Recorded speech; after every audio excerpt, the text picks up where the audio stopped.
He stopped asking about your day, not how was work, not what did you eat, not how did that thing with your sister go, just nothing, and you noticed it 3 weeks ago, and you've been explaining it away ever since. Here's what nobody tells you. A man doesn't announce the moment his heart moves. He just stops asking, stops showing up, stops painting you into his future. And today I'm going to show you the 6 things he stops doing the moment he's interested in another woman, so you can stop wasting another week explaining away the obvious. Before we dive in, I need you to be honest with yourself right now. Have you ever felt someone grow distant and convinced yourself it was all in your head? Type yes if you've ever explained away a red flag. I'll wait. Because here's the truth. Today isn't about paranoia. It's about pattern recognition. And pattern recognition is a superpower. So let's use it. Here are the 6. Sign first. He stops being curious about you. Attention is the first currency to leave, and it's the only currency that matters. Think about how a man actually invests in early attraction. He doesn't announce it. Nobody walks up and says, "Heads up, I'm about to shift my focus to someone else." Instead, his attention quietly gets reallocated, like a budget being moved in the middle of the night. And the tragedy is, most women read the wrong statement.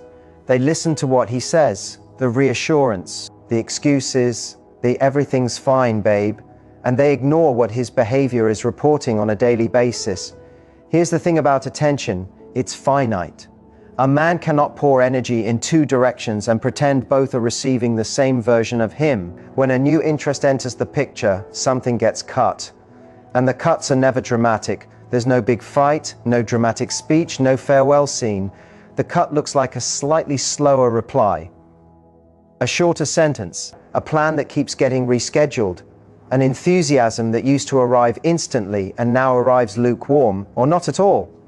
He won't tell you he's checked out, because checking out quietly is easier than having the conversation a brave man has. That's why you watch what he stops doing. Words are cheap, they cost nothing to produce and everything to believe.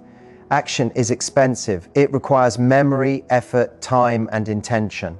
The man who asks about your day is spending attention on you. The man who remembers the little thing you said on Tuesday is investing. Nobody who's already late to another woman's life remembers your Tuesday. And when those small actions fade, it's not a mood, it's a pattern. Patterns are the only honest language a man speaks. So read the silence like a signal. Don't ask, why did he stop? Ask, where did it go? Because attention doesn't vanish, it relocates.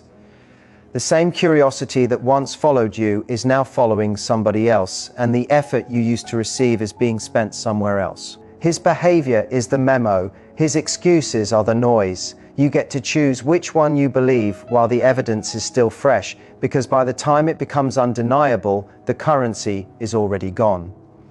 And you're left holding a conversation that used to be a relationship. The small rituals are the quiet architecture of a relationship, and most people never notice them until they're gone. The good morning text that arrives before you've even opened your eyes. The "how'd it go?" that follows a big day like clockwork. The Friday night call that became your thing without anyone ever voting on it. These aren't random habits, they're deposits. Small, daily, automatic payments a man makes into the account of your connection. And here's what's fascinating, he doesn't make them because he has to. He makes them because investing in you has become his default. Rituals are what love looks like when nobody's watching. So watch what happens when his interest starts going somewhere else. The deposits don't stop with a fight. There's no argument, no dramatic conversation, no slammed door that gives you permission to react. There's just silence where ritual used to be. The good morning text arrives late, then short, then not at all. The "how'd it go?" becomes a cool or an emoji or nothing. The Friday call gets pushed for something that came up.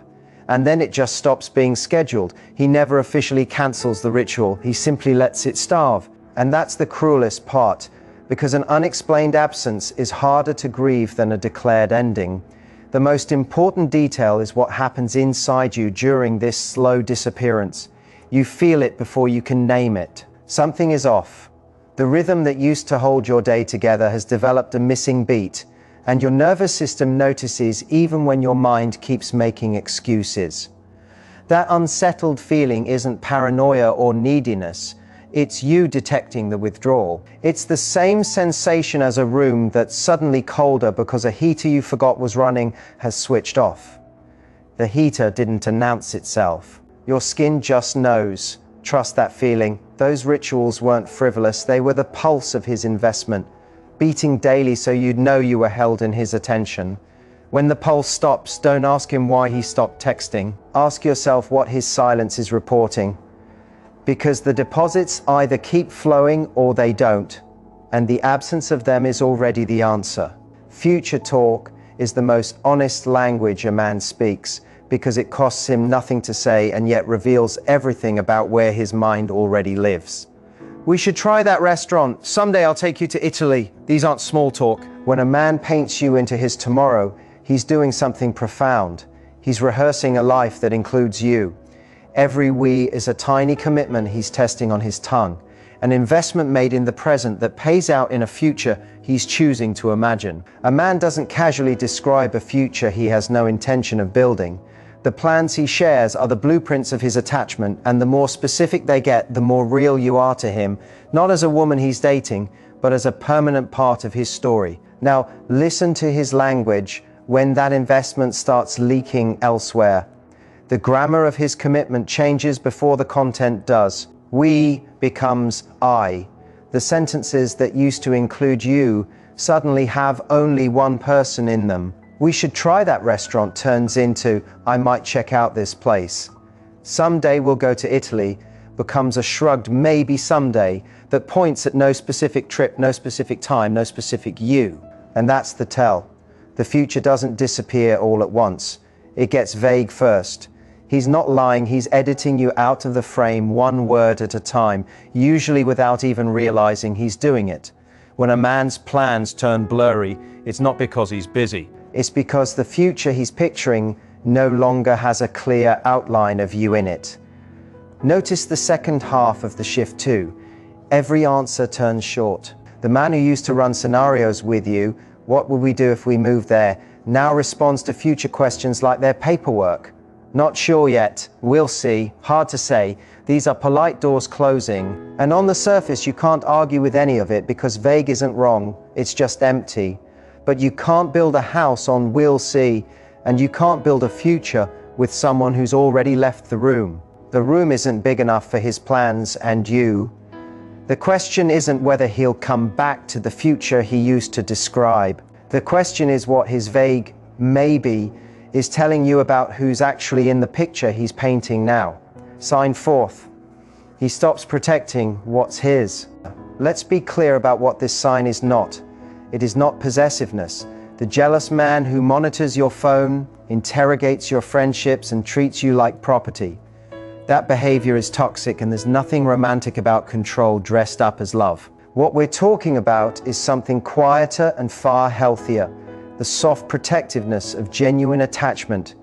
It's the who's calling you that comes from curiosity, not suspicion. It's the way his posture changes, the subtle straightening, the slight alertness when another man enters the conversation. It's his instinct to stand physically closer, to angle his body toward you, to make sure you're safe and seen and claimed by his presence in a way that has nothing to do with ownership.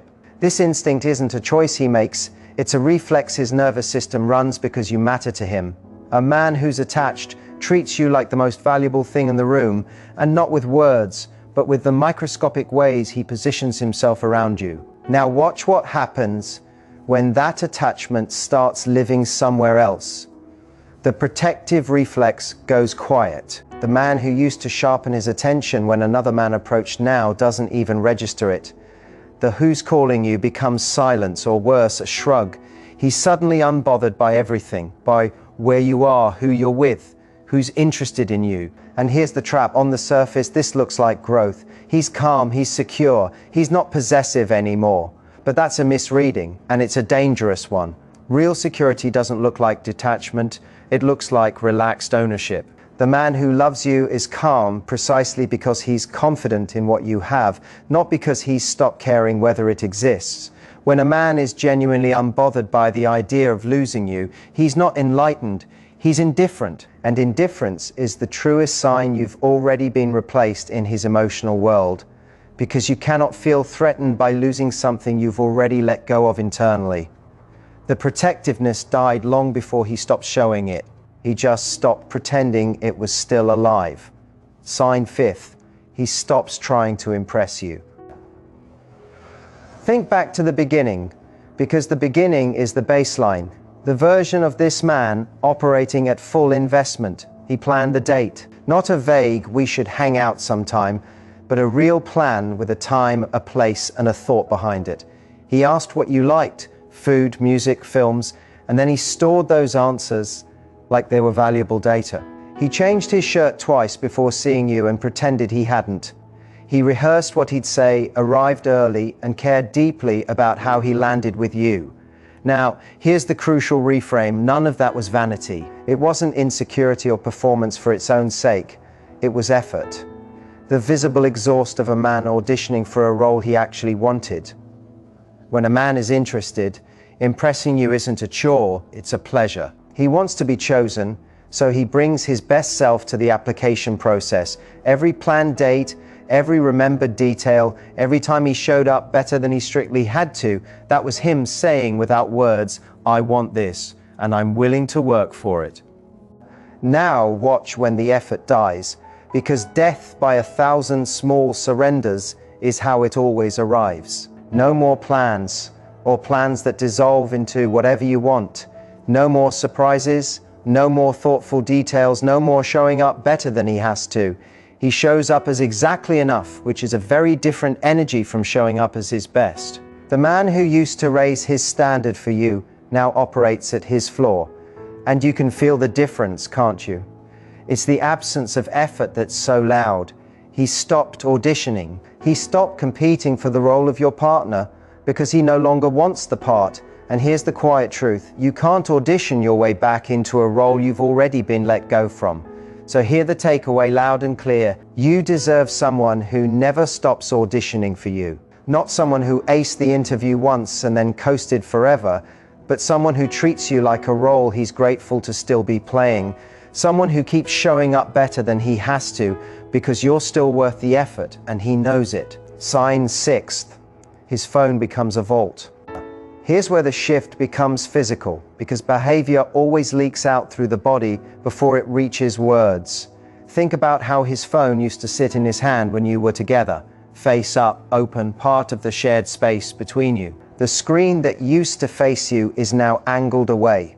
The device he used to set down casually on the table now travels with him to the bathroom, to the hallway, to the other room. The calls he used to take in your presence, the easy, careless ones, now get declined and returned later, or answered in a lowered voice behind a closed door. And watch the explanations when you ask. His answers get vaguer, his stories get shorter, and every question lands on a small patch of ice. Who was that becomes nobody. Why'd you step out becomes just needed some air. None of it's a lie you can catch, and that's exactly what makes it so destabilizing, because you can't confront a fog. You can only stand in it and wonder what's hidden. Now let's be fair before we go further, because fairness is what separates wisdom from paranoia. Privacy is normal. Every human being is entitled to a phone that isn't shared, to conversations that aren't broadcast, to a self that exists beyond the relationship. A man can love you completely and still hold his phone screen down sometimes for reasons that have nothing to do with betrayal. That's not the red flag. The red flag is the pattern, not a single angled screen, but a full behavioral shift. The vault that used to be open, now sealed. The transparency that used to be effortless, now negotiated for.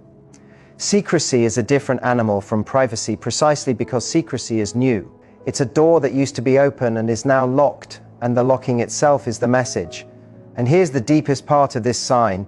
When you feel like you have to read a stranger's text log just to feel safe in your own relationship, the relationship already has a leak. You're not becoming paranoid, you're becoming aware, and you already know it. 6 signs and 1 truth. None of this is about catching him. It's about catching the truth, so you can make a choice. Because here's what the women who stay too long forget. You were the prize the whole time. His pause doesn't lower your value. His wandering doesn't empty your worth. And his silence is information. Thank him for it. It told you what you needed to know while you still had the power to choose yourself. You don't chase attention. You don't beg for curiosity.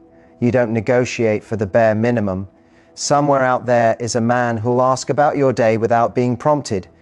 And mean it. Let this one go with grace. And watch what you attract the moment you stop settling for someone who's only half here. If this spoke to you, share it with a friend who's been explaining it away. I'll see you in the next one.